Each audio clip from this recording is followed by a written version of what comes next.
côté humain, le facteur humain qui est là, qui est très très important.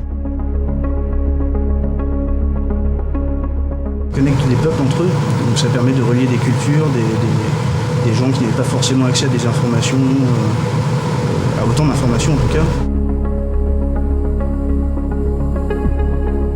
Everyone on board is very proud of working on such projects, being able to help bringing the telecommunications into more remote areas. Justement, c'est une question qu'on se pose souvent, de se dire, une fois qu'on est passé, quel est le changement réel qui se passe dans tel ou tel pays, dans telle ou telle région. Fa zany câble sous-marin zany de autoroute de l'information. Moi, c'est mon 4e embarquement comme officier câble dans cette boîte. Et à chaque embarquement, j'ai jamais fait la même chose. Parce que nous-mêmes, on n'est pas forcément connectés. Nous-mêmes, on est un peu déconnectés du monde. Mais finalement, vous savez, pour faire ce job-là, je pense pas qu'il faut avoir la grosse tête. Il faut simplement le faire et puis c'est tout. And everything was well, so it was no problems.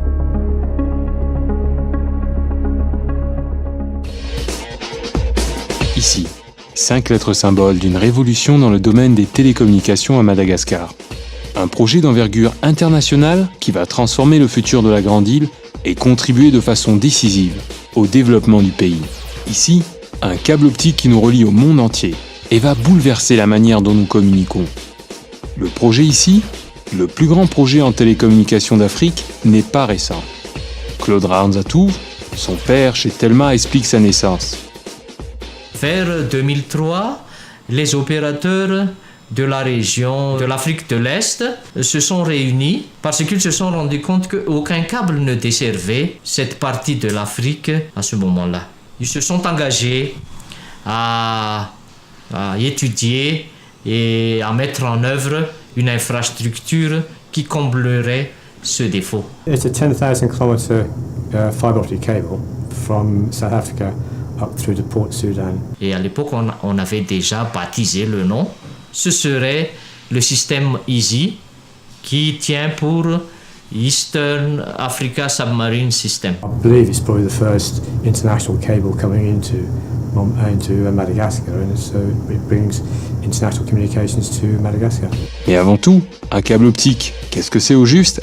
Depuis un peu plus d'un siècle, des câbles, peut-être pas de cette technologie-là, mais des câbles existent de par le monde. Les premiers ont été posés entre l'Angleterre et les États-Unis. C'est des câbles télégraphiques, des choses assez simples. Donc c'est vraiment une très très longue histoire. La plupart des gens ne le savent pas, mais aujourd'hui, quand vous appelez à l'étranger, plus de 80% des cas, vous passez par des câbles. Il faut savoir qu'il y a un maillage qui est énorme. Je veux dire, 40 000 km de câbles, ça représente le tour du monde. Ça n'est rien du tout. La plupart des, on va dire tous les ans quasiment, il y a au moins ça qui doit être posé minimum de par le monde. Et à quoi ça sert ?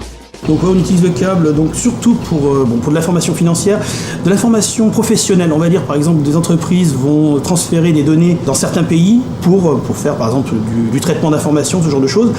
Et les volumes d'infos sont tels, on bloquerait quasiment un satellite. Aujourd'hui, un câble de ce genre peut être quasiment booké à 50% que pour, on va dire, dans le financier et pour les entreprises.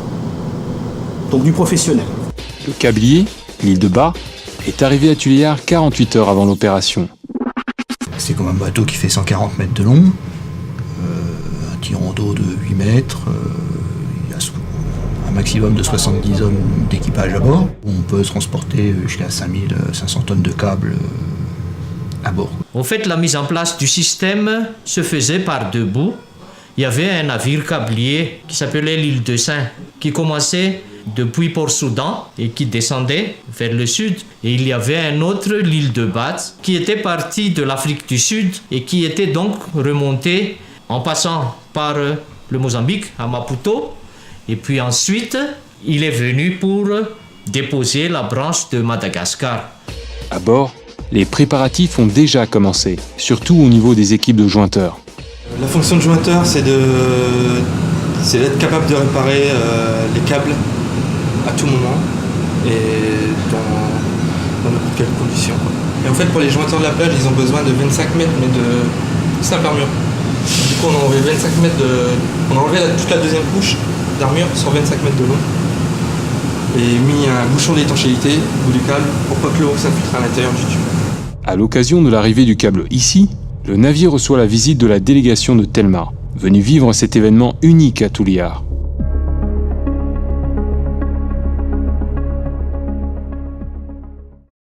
À l'aube, le travail commence. La phase d'atterrissement est la plus délicate. Dans le langage professionnel, on appelle cela un shore end. L'atterrissement va relier les deux infrastructures en fibre optique, le backbone national et le câble ici. Une opération qui allie la technologie et le travail des hommes. Donc là, on va être dans une situation qui peut être un peu délicate. On va être très proche de la côte avec le bateau. Donc c'est un bateau qui fait 140 mètres de long. Et le point de tirage va être à quelques centaines de mètres. C'est vigilance extrême, il y a très peu d'eau sous le bateau.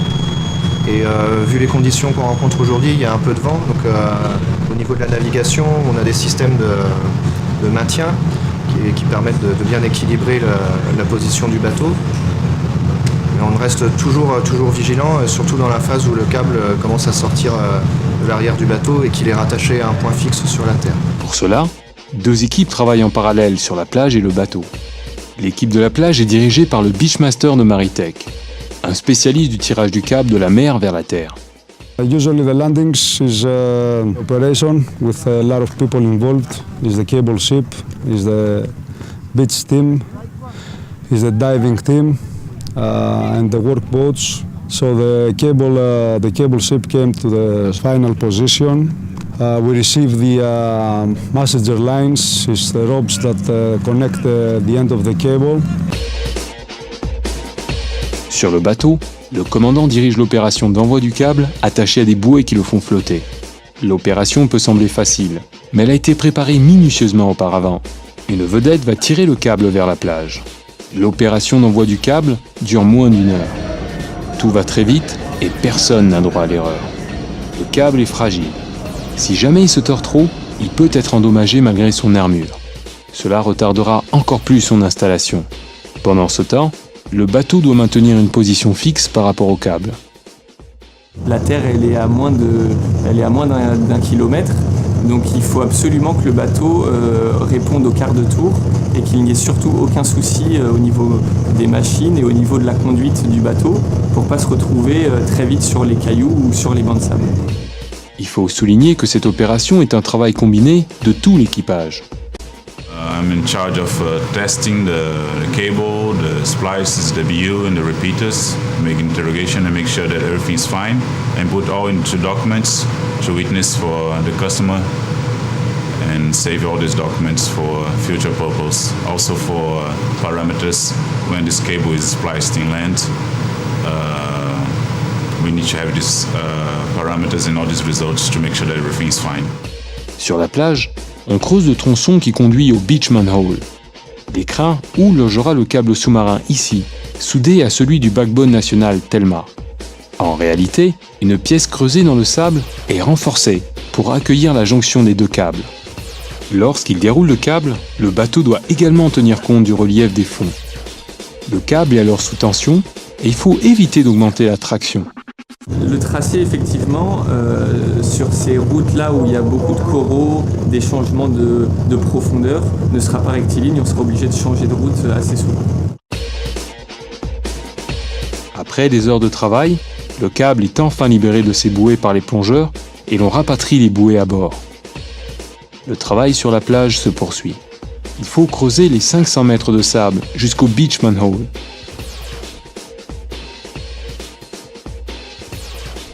L'étape finale démarre enfin, la soudure. Il s'agit également d'une opération de précision réalisée par les spécialistes d'Alcatel Submarine Networks. On soude entre elles par fusion 2 paires de fibres plus fines que des cheveux pour emmener la technologie du haut débit. Prenons ces 2 fibres-là. Quand un seul laser se promène dedans, modulé à 10 gigabits seconde, c'est l'équivalent de 150 000 communications téléphoniques au même instant. Donc une seule fibre, un seul laser. Pour une paire, Si vous mettiez 10 longueurs d'onde, vous auriez 1,5 million de personnes qui pourraient parler. Si maintenant, comme c'est le cas dans le projet que l'on a ici pour Easy, si on avait 2 paires, on pourrait dire 3 millions de personnes, en même temps. La délégation Telma est également présente pour ce moment solennel. Symboliquement, Patrick Pizal-Amida, l'administrateur directeur général de Telma, presse le bouton qui soude la première paire de fibres. L'opération aura duré toute la journée. Le câble, ici, a désormais atterri à Madagascar. Maintenant, les phases de test vont débuter dans le data center à Tuléar. L'île de Bas, lui, poursuit sa route vers d'autres pays, le long de l'Afrique de l'Est, en continuant à dérouler le câble ici, pour relier d'autres populations. Il restera de cette aventure ces images et des mots gravés à jamais dans le temps. Je pense à tous mes prédécesseurs chez Telma qui ont espéré ce projet. Ce projet a été lancé par le gouvernement malgache en 2003. Et enfin, aujourd'hui, nous entrons dans l'histoire. Nous entrons dans l'histoire des télécommunications à Madagascar. Figurez-vous qu'il y a 115 ans, en 1895, nous avions le premier câble régional qui reliait Madagascar à Majinga, au Mozambique. Un câble qui faisait 687 km. Nous avons eu en 2009 un second câble régional qui a relié Tamatave à la Réunion Maurice de 1000 km. Et aujourd'hui, nous raccordons le plus grand câble de toute l'histoire de l'Afrique qui fait 10 294 km, qui est relié à 10 autres câbles internationaux, les télécommunications internationales et l'Internet pour Madagascar. Ce câble a une durée de vie qu'on estime à 50 ans. C'est vous dire cet investissement qui va permettre à toutes les générations, les jeunes dans les écoles, les moins jeunes dans les universités, les foyers, les professionnels et de nouveaux services de pouvoir se développer en utilisant directement l'Internet dans leur domicile ou dans les cybercafés, mais aussi de manière indirecte. Ça va permettre de développer l'éducation à distance, le e-learning, la e-médecine et de nombreuses applications qui vont réellement changer la vie, le quotidien de tous les Malgaches. La chance que nous avons, c'est que au démarrage de ce câble, toute la population malgache en bénéficiera grâce aux 6000 km d'infrastructures nationales qui relient les grandes villes du pays. Grâce à Telma, ici et là, et c'est notre avenir.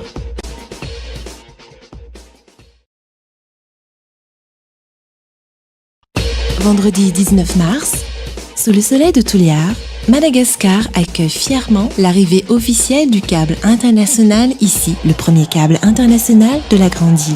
Aujourd'hui, la ville est en effervescence et le jaune est à l'honneur. Un camion Telma fait le tour du centre-ville. Même l'avion qui transporte les hôtes de marque est habillé Telma. À cette occasion, les bâtiments de Telma ont été décorés aux couleurs du câble sous-marin et de l'opérateur national.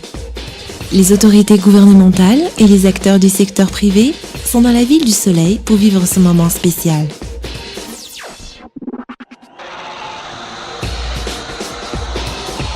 Des représentants du corps diplomatique sont également présents pour saluer l'achèvement de la partie malgache de ce projet à dimension internationale. Historique, cette journée se déroule sous le haut patronage du président de la Haute Autorité de la Transition, Anjinirine Rajoelina. Après son arrivée à l'aéroport, il est accueilli par Patrick Pizal-Amida et David White, respectivement administrateur directeur général et président du conseil d'administration de Telma.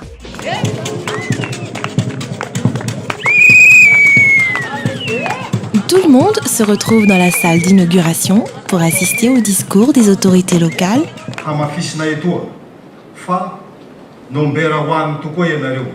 Nous ne saurions dire combien nous sommes heureux, très heureux même, d'être choisis parmi tant d'autres lieux et régions pour accueillir le réseau ici chez nous. Des ministres de tutelle. Ici voit les jours sous le soleil du Safid Madagascar à Tuléar.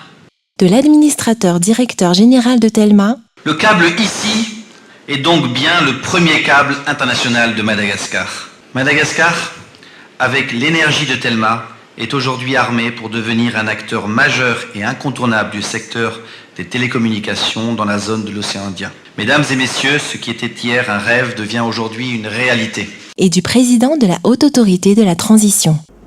Le développement ne peut pas attendre. L'action productive pour la patrie ne peut pas être mise en veilleuse.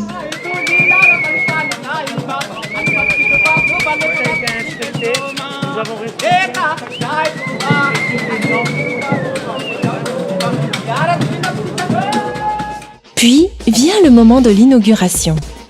On coupe le ruban et l'on dévoile la stèle. L'instant est solennel. Claude Rardzatou, le responsable du projet ici chez Telma, fait visiter la station internationale du câble ici et explique le fonctionnement de ce lieu stratégique.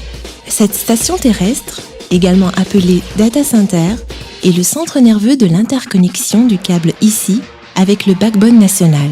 Le câble en mer, il arrive juste dans ce bâtiment. Dans un premier temps, on a ouvert tout ce qu'il y avait autour du câble, c'est-à-dire la gaine, l'armature, pour dégager la couche de cuivre qui est conductrice de l'énergie pour alimenter les équipements en mer. Quand on a dégagé la couche de cuivre, on connecte cette couche de cuivre à un premier équipement qui s'appelle Power Feeding Equipment, PFE. C'est cet équipement-là qui va fournir l'énergie pour alimenter les équipements qui sont dans la mer. Ensuite, on dénude encore le câble pour mettre à nu la fibre proprement dite. C'est la fibre optique qui va transporter les informations dans le câble. Elle est connectée à cet équipement qui est appelé SLTE dans le jargon technique, Submarine Line Terminal Equipment. C'est lui qui va envoyer le signal optique dans le câble, entre autres, et c'est lui qui va surveiller les équipements en mer. Comme le câble, comme vous avez vu, il partait de Mtunzini, de l'Afrique du Sud, et il remontait vers les Comores après Madagascar. Donc il y a deux paires de fibres qui arrivent à Tuléa, l'une qui va vers Mtunzini et l'autre vers les Comores. Donc nous avons deux équipements SLTE dans cette salle, pour cette raison. Ensuite, le signal qui sort du SLTE, il va dans l'équipement que nous appelons ADM, Add Drop Multiplexer. Grosso modo, c'est lui qui fait le mixage de toutes les informations qui vont passer aussi bien dans le câble sous-marin qu'au niveau backbone national, la transmission nationale. C'est à ce niveau que fait l'interface avec le réseau national. Le câble sous-marin y aboutit. Et c'est de cet endroit que le haut débit sera distribué vers tout Madagascar. Cet événement signe l'entrée de Madagascar dans l'ère du très haut débit. Mais ce n'est pas tout. Le projet ici est également le synonyme du dynamisme économique du pays, grâce aux emplois qu'il va aider à créer, ainsi que nouvelles activités qui vont se développer autour de l'Internet ou avec les applications qu'il permet. Madagascar n'est plus seulement la grande île, elle est désormais reliée et ouverte au monde. Grâce à Telma, ici et là, et c'est notre avenir.